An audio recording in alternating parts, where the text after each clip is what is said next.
Welcome back to the Nick Knight Show. We have an amazing guest with us today. She's a prolific writer, a New York Times best-selling author, who's currently working on a stage play based on her book, Single Husbands. With us, we have the beautiful and talented Mary Honeybee Morrison. Welcome to the Nick Knight Show. How are you? I'm doing wonderful. Thank you. Great. I'm excited to have you on. Now, before we go deep, can you tell our audience about you, where you're from, and how you grew up? I grew up in New Orleans, Louisiana, so I am a Southern girl, absolutely. I lived in California for 25 years, Oakland, and 3 years in D.C. I like to move around, and now I'm here at ATL. I'm so excited about it. And I've been writing novels for 15 years, and I have 20 plus books, the majority under my name, Mary B. Morrison, but I also write under Honeybee, which is why now I go by Mary Honeybee Morrison. When did you get into writing, and how did you get your whole writing career started? I got into writing, as a lot of people think about, a relationship gone bad. Oh my gosh. I say it was 7 years, no, 5 years, he say 7. It really doesn't matter. Anyway, it was the craziest up and down relationship ever, and I said I had to write that story. So I started writing my first book, Soulmates Dissipate, in 2000 and self-pubbed that book in 2000. And 3 months later, I got a book deal with Kensington. But a lot of our life experiences lead us down a road where we feel like writing a novel. And I am definitely one of those persons that would encourage you, if you're thinking about that, to just go ahead and do it. But that's how I got started, just a relationship gone bad. Now, earlier on, you wrote under 2 different names, right? Honeybee and Mary Morrison. Can you tell us about that and why you chose to meld the 2? Mary B. Morrison is sexually explicit. All of my books are relationship-based. Honeybee is erotica.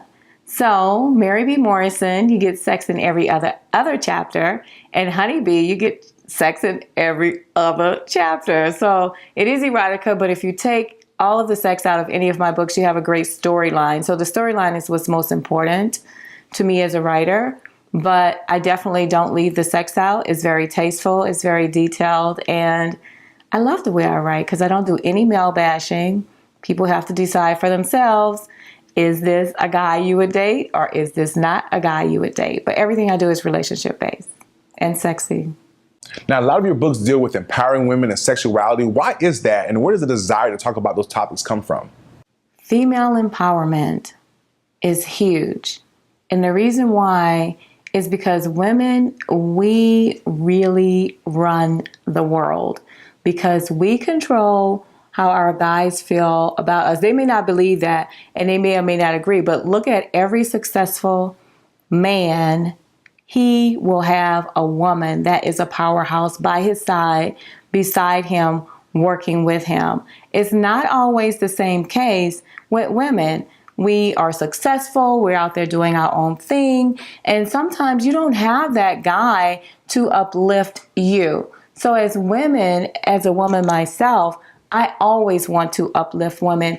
Every woman should have her own business or something that she enjoys doing outside of her husband or her man. You should still have that, even though you should enjoy doing him too. That's a whole nother story, but you know what kind of books I write. So to uplift a woman, I wholeheartedly believe in that. I would never stray away from that. And even in my books, you will see that no matter what challenges the woman goes through, she's always going to end up on top.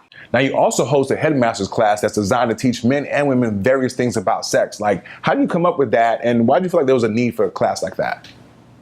The headmaster class is essential and is definitely needed. Now, there's quite a few things that I actually teach during the class with my 2 co-hosts, and one of the things that we actually focus on is 2 heads are better than 1. So it's not all about the whole sexual techniques. Yes, we teach those. We use props. And yes, we do show how to put the condom on with your mouth, how to be comfortable in bed. But women need to take charge, again, with female empowerment, because women have 3 secretion points. You have your clitoris, you have your urethra, and you have your vagina. And most women don't understand the dynamics of having an orgasm from those 3 points. Mentally, you control where you're going to have the orgasm at based on where you're focused and what your guy is doing at the time. Now, men should always be jealous of us because they only have 1 secretion point. So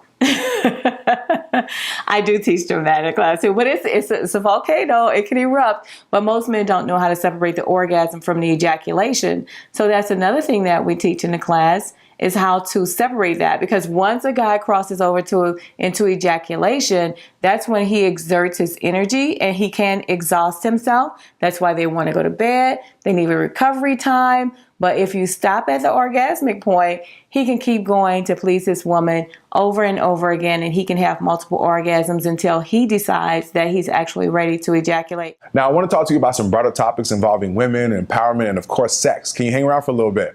Absolutely. I'll be happy to. All right, cool. Don't go anywhere. We'll be right back with Mary Honeybee Morrison after this. The Nick Knight Show, sponsored by Audi of America. Truth in Engineering.